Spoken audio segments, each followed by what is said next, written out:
बढ़िया आदमी है, शिष्य है, उन्होंने ये नहीं कहा कि शरीरों की पूजा करने वाले परमात्मा को पाएंगे, क्योंकि शरीरों की पूजा होती आ रही है।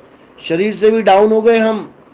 शरीरों की पूजा तो वो कर पाए जब राम जी कृष्ण जी शरीर में थे, उनकी सेवा कर ली जिन्होंने। अब तो पत्थरों को राम जी और कृष्ण जी बना के पुजवाया जा रहा है। क्या राम और कृष्ण जी पत्थर के थे? अहिल्या थी पत्थर की, वो भी पत्थर से इंसान बन गई। तो राम और कृष्ण जी पत्थर के कब बने? अहिल्या का तो श्राप मिला था, इसलिए वो पत्थर की बनी थी। तुमने भगवान राम और भगवान कृष्ण को पत्थर का बना के पुजवा दिया।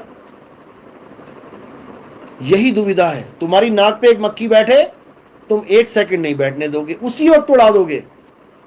जिस पत्थर की मूर्ति पे आप भगवान मान के बैठे हो, आप उसके होठों पे जब भोग लगाते हो, मान के चलो मीठा लड्डू लगा दिया, रसगुल्ला लगा दिया, अब 10 मक्खियां भिन भिनाती हुई चिपक गई वहां पे, बैठेंगे कि नहीं? अब वो मक्खियां जो उठा नहीं पा रहा है, क्या भगवान ऐसे थे? कृष्ण जी के मुंह पे 10 मक्खियां बैठ जाती थी, क्या उठा नहीं पाते थे? तो तुमने किसको कृष्ण जी बना दिया?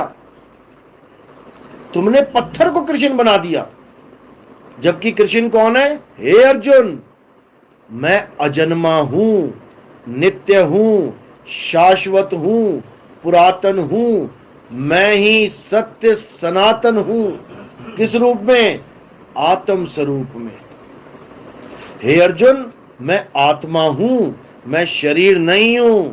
शरीर तो इस आत्मा के कपड़े हैं। कपड़ों के फट जाने पर, कपड़ों के खत्म हो जाने पर आत्मा खत्म नहीं हो जाती।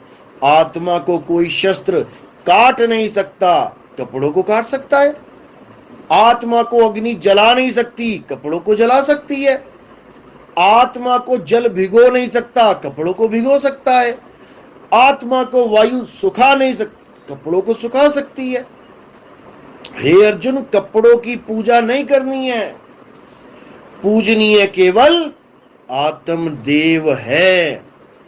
जब तक आत्म ज्ञान की प्राप्ति ना हो, तब तक आप जिस धर्म में हैं उस धर्म की शिक्षा के अनुसार भक्ति कर सकते हैं। कोई मुसलमान है, कलमा पढ़ रखा है, नमाज पढ़े। कोई सिख भाई है, अमृत छका हुआ है, गुरुद्वारे जाए। कोई हिंदू भाई है, देवी देवताओं की पूजा बताई गई है, घर में कर ले, कोई बात नहीं। कोई ईसाई है, चला जाए संडे के संडे चर्च में, करे आए प्रार्थना, कोई बात नहीं। लेकिन अगर सारी उम्र यही करते रहे तो आत्मज्ञान कब प्राप्त करोगे? तो गीता बोलने का मकसद ही क्या रहा? उसमें साफ लिखा है, हे अर्जुन, जो देवी देवताओं की पूजा करते हैं वो अल्प बुद्धि लोग हैं, जिनकी बुद्धि कम होती है। यानी छोटी क्लासेस वाले बच्चे। छोटी क्लास के बच्चे की बुद्धि कम होती है? होती जरूर है, ऐसा नहीं कि नहीं होती है, होती है, तभी तो स्कूल जा रहा है। लेकिन पीएचडी वाले के साथ बैठा दो उसको, तो उसका मुकाबला नहीं कर सकता। इसी प्रकार आत्मज्ञानी शिष्य या आत्मज्ञानी गुरु ये आपको आगे का ज्ञान बताएंगे। एक गुरु भाई भी दूसरे गुरु भाई को जब समझाता है तो आत्मज्ञान के आधार पर समझाता है। वो गुरु भाई उस गुरु पे भारी पड़ जाता है जो मंत्र जंतर तंत्र के चक्कर में फंसा के बैठा था। आपको किसने समझाया? आपको किसने समझाया? सत्संग सुने ना, लेकिन साथ में भगत ने समझाया भी। आप ही के गुरु भाई थे, रामपाल जी से जुड़े थे ना आप? कितने साल से? 10 साल से जुड़े थे आप। तो 10 साल का ज्ञान जो 10 साल से गुरुजी आपको समझा रहे थे, वो इन्होंने जब समझाया वो फीका पड़ गया। यानी आत्मज्ञानी गुरु भाई भी उस बड़े से बड़े गुरु को फीका कर देता है जब अपने गुरु का ज्ञान सामने रखता है। हमें ज्ञान कैसे सामने रखना चाहिए, आज मैं इस पे ही बात करूंगा।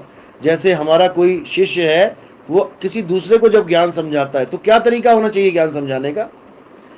हर लाइन के आगे, यानी ज्ञान शुरू करने से पहले उसको ये वर्ड बोलना होता है कि हमारे गुरु जी के द्वारा ये ज्ञान बताया गया है जो मैं तुम्हें समझा रहा हूं, और उस हर ज्ञान के आगे बोलना है गुरु जी ये कहते हैं, गुरु जी ये समझाते हैं, हमारे गुरु जी ये बोलते हैं। इसको बोलने से क्या होता है, इसके बोलने से सूक्ष्म अहंकार एंटर नहीं कर पाता, क्योंकि आपने जो ज्ञान गुरु से लिया है अगर आप उसको अपना बोल के समझाते हो तो कहीं ना कहीं तुम्हारे दिमाग में आएगा यार मैं बता रहा हूं इसको, मैं बन गया इसका गुरु। ये बहुत सूक्ष्म अहंकार है, इसको खत्म करना है आपने। जब आप किसी को समझाओ तो आपने ये बोलना है हमारे गुरुजी ये कहते हैं कि ये 52 अक्षर हैं और ये आदि अक्षर है, हमारे गुरुजी ये कहते हैं कि इसको छोड़ देना चाहिए, क्योंकि जो ज्ञान जहां से आ रहा है उसको वहीं से ही आगे लेके जाना है, तब आपके अंदर सूक्ष्म अहंकार नहीं आता। ये तरीका है ज्ञान समझाने का।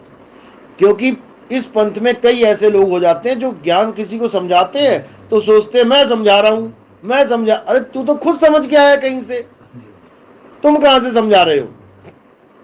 तो इसको आगे से ध्यान में रखना है।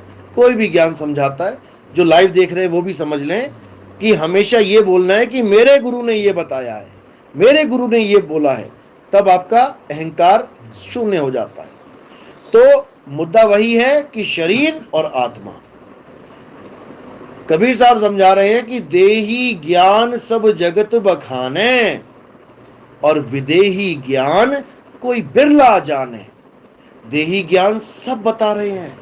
आप किसी भी गुरु के पास जाओ, वो क्या कह रहा है, इसकी पूजा कर लो, इसकी पूजा कर लो, इसकी यानी शरीर की, शरीर भी छोड़ो, पत्थर की, शरीर की तो पूजा वो करवा रहे हैं जो कहते हैं कि मेरे शरीर का ध्यान करो, वो शरीर का ध्यान करवा रहे हैं।